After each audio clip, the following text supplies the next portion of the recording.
আসসালামু আলাইকুম, কেমন আছেন সবাই? আমি তো অনেক ভালো আছি। আজ আমি সিম আলু দিয়ে আর চিংড়ি মাছ দিয়ে সুন্দর একটা রেসিপি করে দেখাবো। প্রথমে আমি সিমগুলো ছোট করে কেটে নিয়েছি।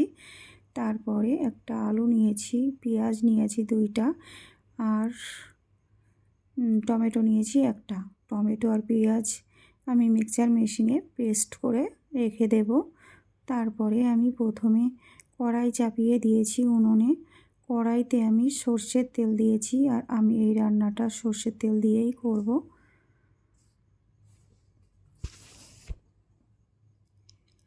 সর্ষের তেলটা গরম হয়ে গেছে।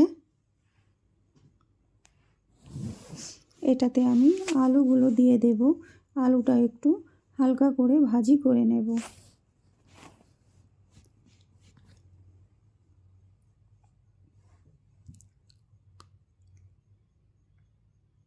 আমি একটু ভালো করে নাড়িয়ে চাড়িয়ে নিয়ে একটু ভাজি করে নেব।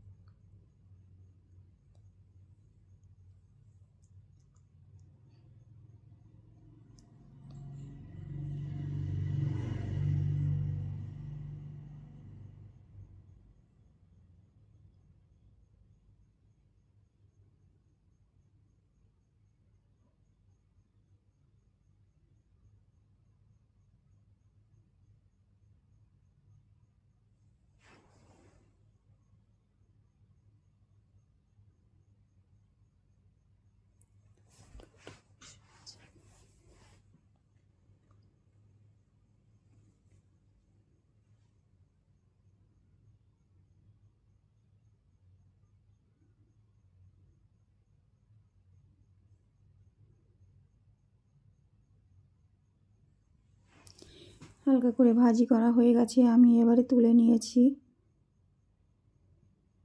এই তেলটাতেই আমি আবার সিমগুলো ভাজি করে নেব। আমি সিমটা দিয়ে দিয়েছি, সিমটা হালকা করে ভাজি করে নেব।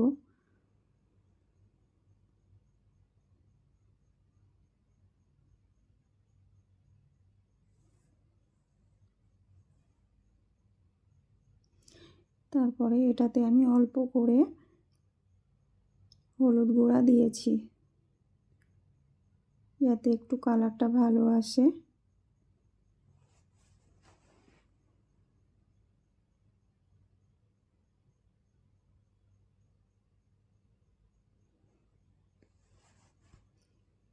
ভালো করে নাড়িয়ে চাড়িয়ে আমি ভাজি করে নেব সিমটা।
সিমটা আমার ভাজি হয়ে গেছে, আমি এবারে ওটা নামিয়ে নেব।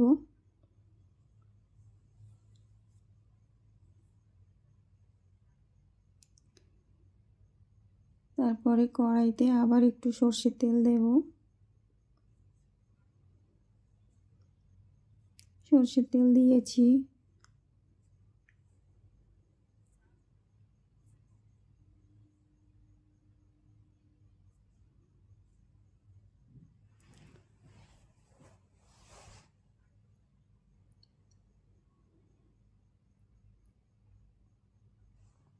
এটাতে আমি আদা রসুনের পেস্ট দিয়ে দিয়েছি।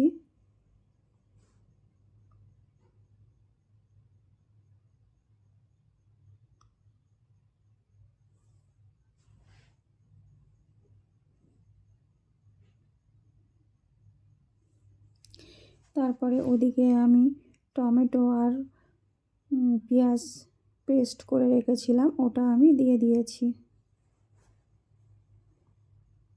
এগুলো ভালো করে আমি কষে নেব।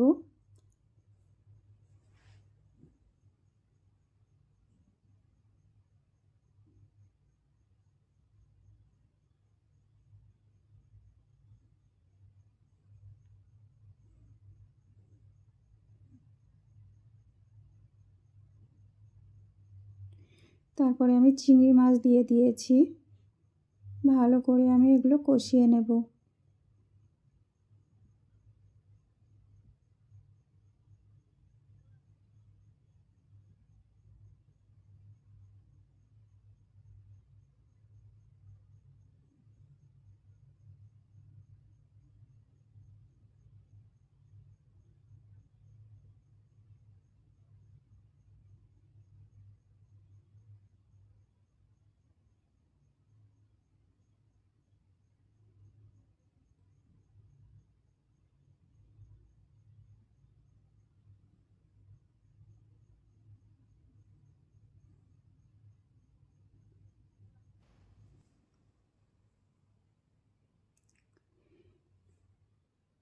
তারপরে এটাতে আমি হলুদ গুঁড়া দিয়েছি পরিমাণ মতো,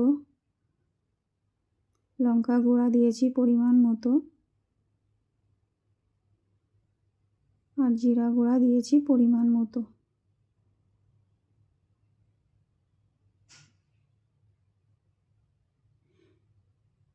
তারপরে এটাতে একটু পানি দিয়েছি, দিয়ে ভালো করে আমি আবারও কষিয়ে নেব 5 মিনিট।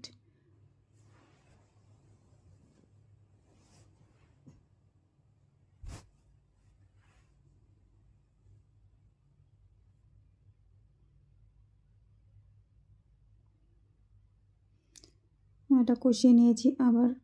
এবারে সিম আর আলুগুলো আমি ভাজি করে রেখেছিলাম, ওটা আমি ঢেলে দিয়েছি।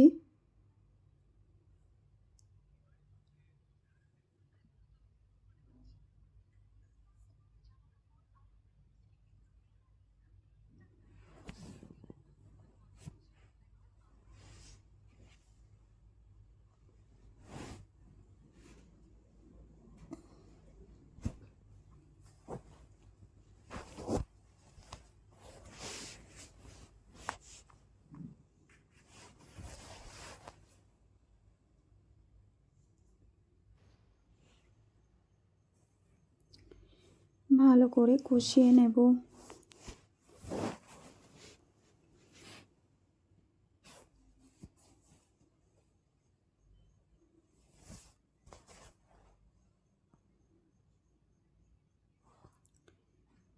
তারপরে আমি পানি দিয়ে দেব।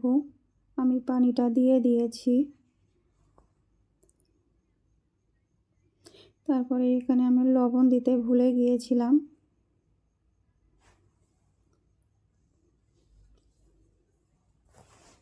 আমি পরিমাণ মতো লবণ দিয়ে দিয়েছি।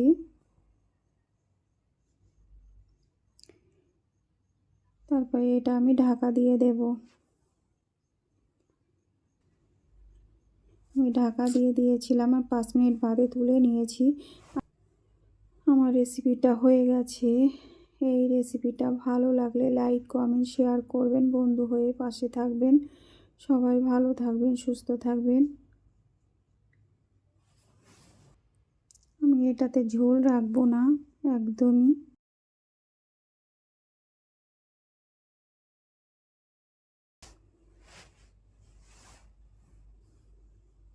আমি একটা প্লেট নিয়েছি, নিয়ে আমি প্লেটে বার করে দেখিয়ে দেব কেমন হয়েছে।